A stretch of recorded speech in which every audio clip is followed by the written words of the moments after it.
Okay जी, question number 17 हो गया हमारा मिस्टर नासिर अली का। ओके जी, तो हम नासिर अली का सबसे पहले रिवाइज कैश बुक बनाते हैं। सबसे पहले इसका बैलेंस ढूंढे। बैलेंस किधर लिखा हुआ है? बैलेंस लिखा हुआ है overdraft balance as per cash book 39,200। Overdraft balance as per cash book credit होता है ना? जी sir. Overdraft cash book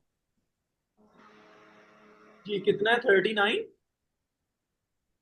39,200। Okay जी, तो रिवाइज कैश बुक में क्रेडिट साइड पे 39,200 आ जाएगा। Clear?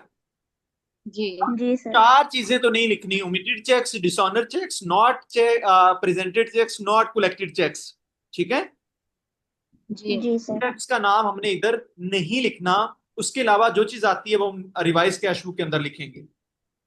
Revise cash book basically वो कैश होता है जो जिस हमने कैश के अंदर काउंट करना होता है। उसके अंदर हम स्टॉक को, जो चीजें क्लियर नहीं, जो चीजें ओमिटेड हैं, जो चीजें डिसऑनर है, उसको नहीं लिखते। अच्छा, नेक्स्ट है जी, a check of ₹800 which was received from customer was entered in bank column of the cash book in December but paid into January next। तो ये 800 का हमारे पास नॉट कैश है। तो नॉट कैश डेबिट होता है, वो हम इधर नहीं लिखते। नॉट कैश या नॉट प्रेजेंटेड दूसरा है। The traded प्रेजेंटेड का चेक। चेक ऑफ 64,000, ये भी मेरा ख्याल है नॉट प्रेजेंटेड चेक्स हैं। Third one, the banker give wrongly credit. हाँ, पांचवा नाम मैं भूल गया इधर लिखना। जी पांचवा नाम है wrongly debit by bank. Wrongly debit by bank, wrongly credit by bank, ये दोनों नहीं लिखते। And wrongly credit by bank, ये पांच नाम है जिनको हमने नहीं लिखना। तो यहाँ पे रॉन्गली क्रेडिट बैंक आ गया, इसको भी हमने नहीं लिखना। जी सर। फोर्थ एंट्री है, as per standing order the following payment are made by bank out of account number 2।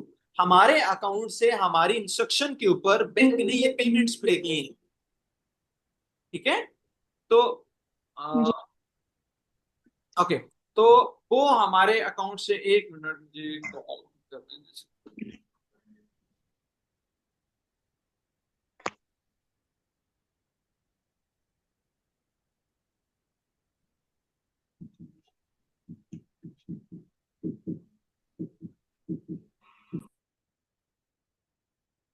Sorry. Okay बच्चों, बच्चे स्टैंडिंग ऑर्डर का मतलब क्या होता है? स्टैंडिंग ऑर्डर का मतलब ये होता है बैंक को हम इंस्ट्रक्शन दे देते हैं कि हर महीने इस बंदे को पेमेंट कर देना, पूछे बगैर। शायद हम उसको सैलरी दे रहे हो, शायद हम कमीशन दे रहे हो, कोई भी पे, जो हम बैंक को ये ऑर्डर कर देते हैं कि ये पेमेंट हमारे बिहाफ पे आप हर महीने इस डेट को कर देना। इस मतलब को क्या कहते हैं? Standing order.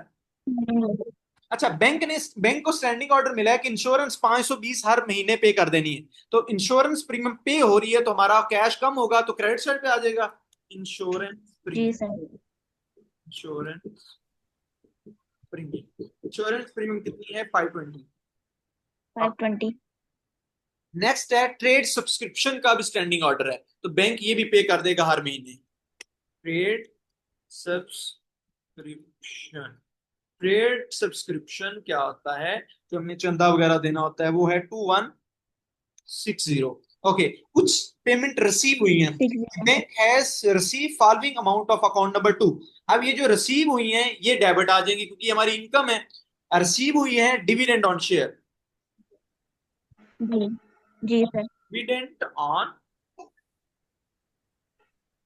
शेयर। ओके, कितनी शेयर। है डिविडेंड ऑन शेयर? 1280। 1280। ओके, जी। नेक्स्ट वन, हमारी इनकम क्या है? इंश्योरेंस क्लेम हमने की थी। Insurance claim. इंश्योरेंस क्लेम कितने हैं? 3400। 3400। 3400। ओके। जी सर।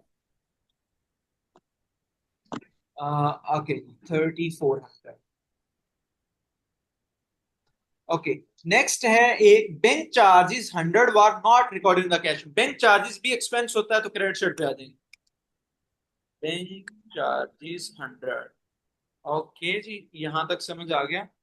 नीचे है ओवरड्राफ्ट बैलेंस, हम लिख चुके जी हैं। आप मुझे बताएं बड़ी साइड कौन सी है? मुझे तो क्रेडिट साइड बड़ी लग रही है। टोटल करें जरा। क्रेडिट। जी 4।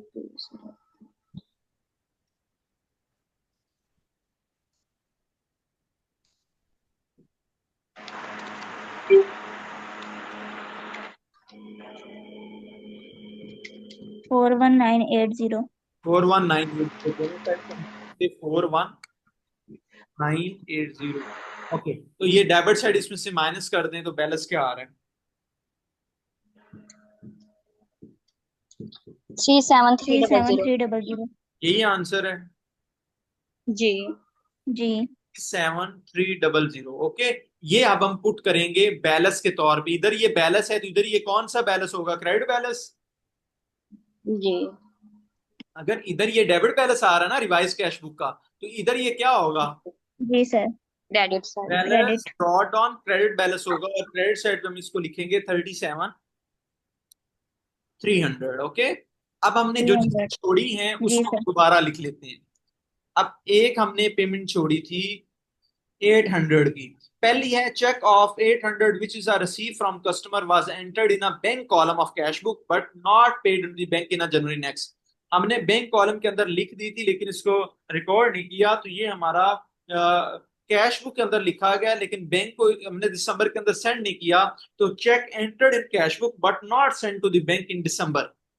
ठीक है, तो ये हमारा, क्योंकि नॉट कैश नहीं है तो ये है, sorry, check entered in a cash book but not entered in a bank। अच्छा, not entered in a bank, not entered in a bank।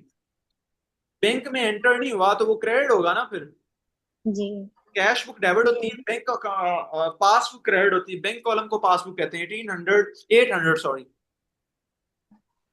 Okay, 800 हमारा क्रेडिट हो जाएगा। नेक्स्ट वन, नेक्स्ट वन है जी, the trader has issued a cheque in the December 64,000 fix a find the cheque of 28,000 cash in December व 14,000 cash on a 2nd January was all other over not presented at all. अच्छा, वो ये कह रहा है कि हमने 64,000 रुपए के चेक बैंक को भेजे थे कैश करने के लिए, लेकिन इनमें से वो कह रहा है 28,000 के जो चेक हैं वो कैश ही नहीं हुए। तो 64,000 में से 28,000 माइनस कर दें, क्या बच रहे हैं?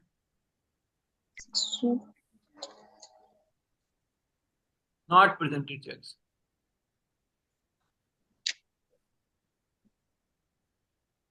36,000। 36। 36,000 डेबिट हो जाएगा। ठीक है, जी नेक्स्ट ये 36,000 के नॉट प्रेजेंटेड चेक्स।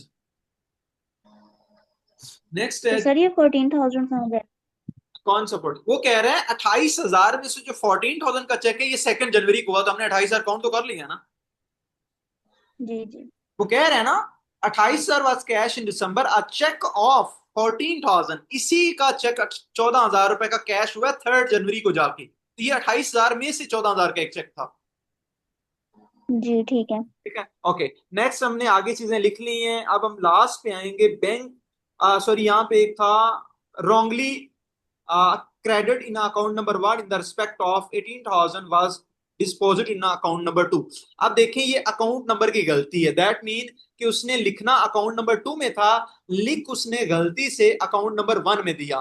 तो ऐसे वन चेक में। जो गलती से रॉन्गली क्रेडिट हो लेकिन अपोजिट नाम भी हो, तो उस सिचुएशन के अंदर जिस तरह ये होना था वैसे ही करेंगे। जिस तरह देखें, अगर रॉन्गली डेबिट लिखा होता तो सिंपली तो हम इसको क्रेडिट कर देते, अगर रॉन्गली क्रेडिट लिखा होता सिंपली तो हम इसको डेबिट कर देते। लेकिन अभी लिखा हुआ है कि जी अकाउंट नंबर 2 में लिखना था, लिखा अकाउंट नंबर 1 में गया है। तो अब हम क्या करेंगे, जिस तरह इसने क्रेडिट होना था तो हम इसको क्रेडिट ही करेंगे। तो जी सर। क्रेडिट या wrongly, wrongly credited by account number 1 2। ठीक है जी, तो ये बन रहा है हमारे पास क्रेडिट ही रहेंगे। ये कितने के हैं? 18,000 के। जी सर। तो 18,000 के हमारे पास ये क्रेडिट चेक्स बनेंगे। ठीक है जी, बस आप मुझे बताएं, सारी चीजें हमने लिख ली हैं। बड़ी साइड कौन सी है, टोटल करें जरा जल्दी। Credit side 56100। जी कितना है? 56,100। जी 56,100 बॉस साइड पे लिखेंगे 56,100। अब ये हम माइनस कर देंगे तो क्या आ रहा है बैलेंस? 20100। 201। यही आंसर है, 20100। अब ये जी। पास जी, यही बैलेंस है। है क्योंकि ऊपर क्रेडिट है, तो इधर यह क्या होगा, ओवरड्राफ्ट बैलेंस। कैश बुक है तो नीचे पासबुक का बैलेंस होगा ना ओवरड्राफ्ट का। पास में। जी। जी सर। ले जी, ये आपके क्वेश्चन आज 2 होंगे।